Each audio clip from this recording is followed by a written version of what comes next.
Friends, very good morning. देखिए, आज हम आपके लिए क्वेश्चन लाए हैं चक्रवृद्धि ब्याज का। कंपाउंड इंटरेस्ट वाला क्वेश्चन है। कोई धन किसी चक्रवृद्धि ब्याज की दर से 16 वर्ष में अपने का दुगना यानी ट्वाइस हो जाता है। जितना पहले प्रिंसिपल था उसको ट्वाइस हो जाता है यानी 2p हो जाता है। तो बताइए कि वही धन उसी चक्रवृद्धि ब्याज की दर से कितने वर्ष में अपने का 8 गुना हो जाएगा। यानी 16 वर्ष में तो दुगना होता है, तो कितने वर्ष में 8 टाइम्स हो जाएगा। तो इसको डायरेक्ट कंपटीशन की दृष्टि से अगर देखें तो ये क्वेश्चन जो है बहुत शॉर्टली इस तरह से हम बना सकते हैं इसको।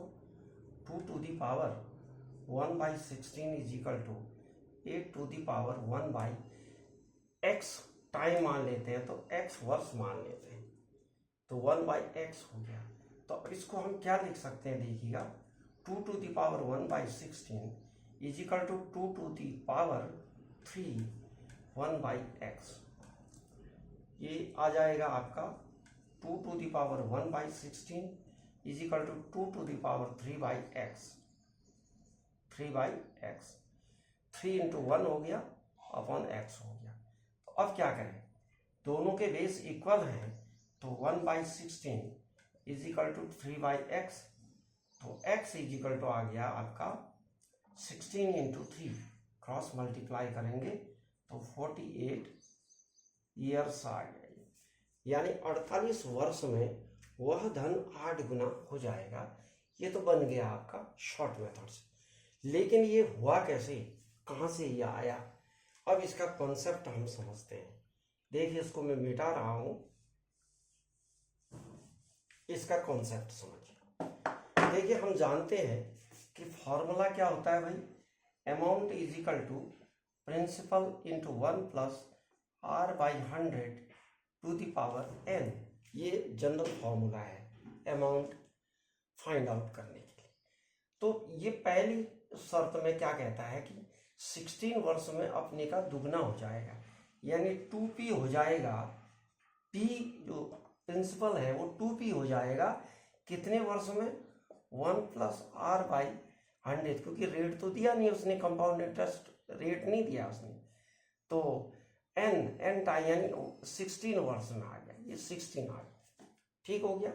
इसको इधर लेके आइए, p से, ये फ्री है, देखिए p फ्री है, ये आउट ऑफ ब्रैकेट है, तो इस p से p को कैंसिल कर सकते हैं। तो 2 इज इक्वल टू आएगा 1 plus r/100 to the power 16।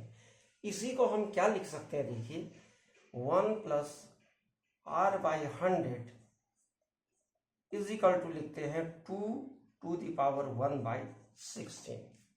इसको कर देते हैं इक्वेशन फर्स्ट। अब आगे बढ़िए,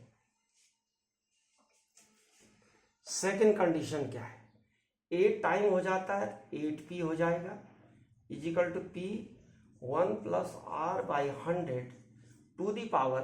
अब कितने वर्ष में कहता है, तो वर्ष का पता नहीं है, तो इसको हम लिखते हैं x, लिखते हैं x टाइम में हो जाता है। सपोज x टाइम में ये 8 टाइम हो जाता है p का, तो p से p कैंसिल कर दीजिए, 8 इज इक्वल टू आ जाएगा 1 plus r/100 to the power x। ठीक हो गया। इसको लिखते हैं 2 to the power 3 is equal to 1 plus r/100 to the power x। इस x को यहां ले आएंगे तो अपॉन ये आ जाएगा। अब इसको इक्वेशन नंबर 2 लिख सकते हैं। ठीक, अब ध्यान दीजिएगा, दोनों के राइट साइड इक्वल है, 1 प्लस r/100 और यहां भी 1 प्लस r/100। तो इसमें जब कंपेयर करते हैं तो लेफ्ट साइड भी इक्वल होंगे।